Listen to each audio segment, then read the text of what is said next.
Oi, amados, tudo bom com vocês? Pega a xícara de chá. Nosso bate-papo já vai começar.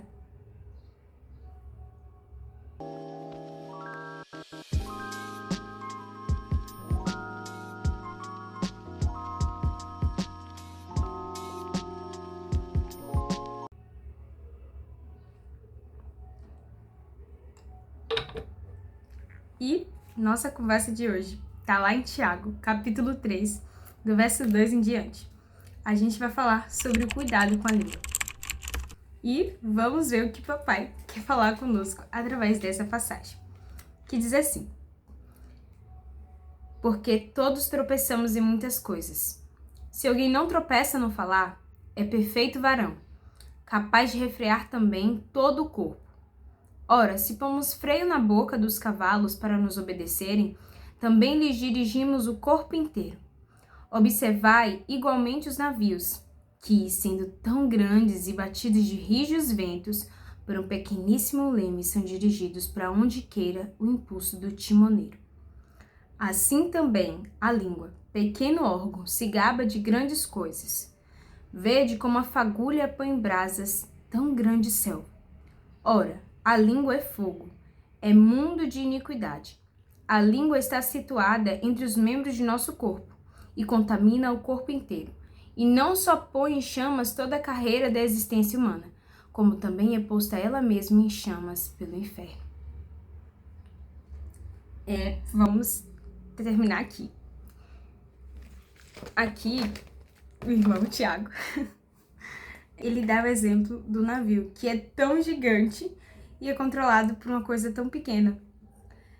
E a nossa língua é um órgão tão pequeno do nosso corpo e que controla o nosso corpo todo. Mais pra frente ele diz que a língua contamina todo o nosso corpo, então já sabemos que a nossa língua é muito poderosa.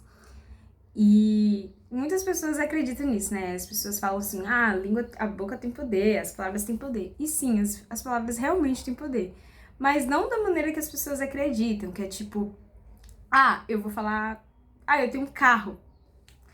E do nada vai aparecer um carro e, eu tenho R$1.000 na minha conta aqui agora. E do nada vai aparecer R$1.000 na minha conta. Não é isso exatamente que a língua tem esse poder, mas é a respeito de que cada palavra que sai da nossa boca é uma permissão, é uma legalidade no mundo espiritual. O mundo espiritual é regido por legalidades e tudo que sai da nossa boca é uma legalidade, uma permissão para que o mundo espiritual possa agir, tanto do lado das trevas, tanto do lado das luzes. E aí é por isso que a gente tem que tomar muito cuidado com o que a gente fala. E é a respeito, a nossa boca pode ser tanto instrumento de Deus como instrumento do diabo. E aí a gente precisa ser vigilante a respeito disso. Eu mesmo tenho um problema muito grande. Quando eu estou muito animada, eu falo mais do que devia. Eu acabo falando coisas que não precisavam ser faladas, não precisavam ser ditas. E eu tava pensando assim, nossa, eu preciso mudar isso. Porque às vezes eu acho que eu ajo imprudentemente. E não é só questão de achar, não. Eu realmente ajo imprudentemente quando eu falo demais. E nos Provérbios, né, capítulo 13, diz aquele que guarda a sua língua, tá preservando a sua vida de males. Porque quando a gente fala demais e coisas que não deveriam ser faladas, acaba que a gente prejudica nós mesmos, porque algumas pessoas sabem de coisas nossas que não precisavam ser faladas, a pessoa não precisava saber. As pessoas também acabam confiando muito em pessoas que conversam demais, porque acaba que ela sai soltando, sabe? Coisas do outro que não deveria. E isso é uma coisa que o Senhor ministra no meu coração, que eu tenho que tomar muito cuidado a respeito do que eu falo, a respeito de como eu falo, principalmente quando eu tô muito animada.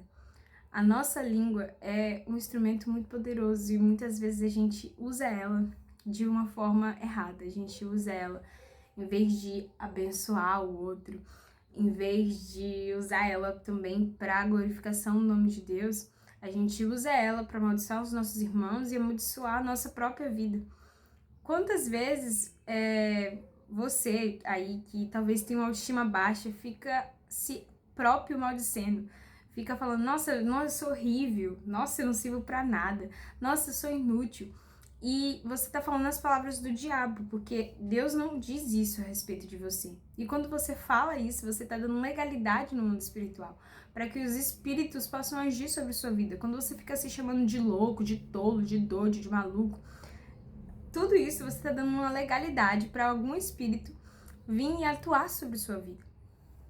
Então, por isso, a gente tem que tomar cuidado a respeito das palavras que saem da nossa boca. Lá em Mateus, capítulo 15, os fariseus vêm falando coisa e eles vêm falando a respeito, não, olha, por que seus discípulos não lavam as mãos antes de comer? E aí Jesus fala, olha, isso não vai contaminar eles não, sabe? O que contamina o homem não é o que entra, porque o que entra desce e acabou.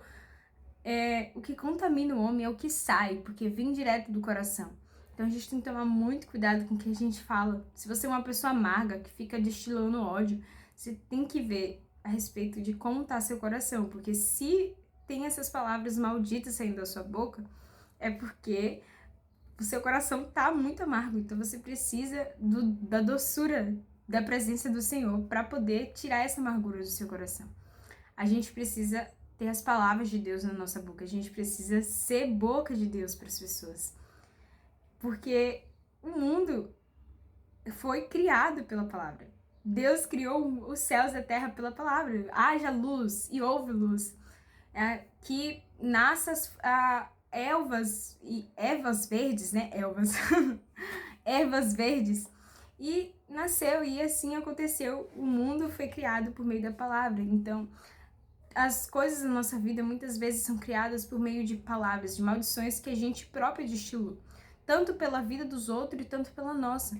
Então a gente tem que tomar muito cuidado. Quando alguém fala uma palavra de maldição sobre sua vida, já repreenda em nome de Jesus. Se alguém te chamar de maluco, não aceita isso, principalmente pessoas que podem ser autoridades na sua vida, tipo uma mãe, um pai. Você não pode aceitar essas palavras que vieram sobre você. E você tem que tomar muito cuidado. Temos que tomar muito cuidado com o que diz. O sábio é aquele que fala pouco. Não tô dizendo a respeito de não falar, né? Você não precisa ser calado. Não, até porque precisamos ser comunicativos e espalhar o amor de Deus. Isso. Mas enfim, a gente precisa também ser comunicativo, falar de Jesus, e a gente só precisa ter moderância, né? Temperança. A gente só precisa ter temperança a respeito do que a gente fala e do que sai da nossa boca. Por conta de que a gente muitas vezes pode estar falando coisas, por mais que seja assim, sem querer, mas que machucou alguém. Fazer até uma brincadeirinha que não era o momento de fazer. Então, temos que ser sábios. Quando você perceber que você vai falar demais, pede ao Espírito Santo, Senhor, tapa minha boca, para que eu não fale besteira. Quando você vê que você, sem querer, se você tem um hábito de ficar se maldizendo, olha, repreende isso quando você vir uma palavra da sua própria boca. Outro dia desse você tava, nossa, minha mãe falou alguma coisa comigo, e eu falei, não, mas eu sou muito assim mesmo, eu sou muito não sei o quê. E aí, eu falei assim, não, tá repreendido em nome de Jesus, eu não sou nada disso. Porque a nossa boca, ela libera legalidades no mundo espiritual. Então a gente precisa tomar muito cuidado com o que sai dela. Que a gente possa ser fonte de vida na vida das pessoas e na nossa vida também. E não fontes amargas. A gente tem que liberar palavras de bênção sobre a vida do nosso irmão. Não podemos maldizer o nosso irmão, até porque no final, quando Jesus voltar, todos nós seremos cobrados por cada palavra que saiu da nossa boca, seja palavras boas e palavras ruins. Então a gente tem que tomar muito cuidado. E é isso, irmãos. Espero que essa mini reflexão tenha edificado a sua vida. Isso é o que o Senhor tem ministrado no meu coração e eu vim passar para vocês. Que nós venhamos ter cuidado com a nossa língua. Nossa língua é um instrumento poderoso. E ela pode ser tanto para destruição, tanto para a edificação de alguém. Por meio das nossas palavras, a gente pode reconstruir, sarar feridas, mas também podemos destruir e ferir mais ainda as pessoas. Então, que a nossa língua não sejam fontes amargas. Que a gente não seja hipócrita também, né? De louvar a Deus e ter palavras boas apenas para nós, mas palavras amargas para o outro. Que a gente possa ser fonte de vida, somente fonte de vida, de água doce. Não existe água doce e água salgada saindo da mesma fonte. Apenas uma. E aí você tem que escolher a qual. É isso. Um beijo. E hoje eu realmente tô com chá, hein? É diferente dos outros. Esse daqui é chá de cidreira. Tô nem com açúcar. Um beijo, amados, e até a próxima.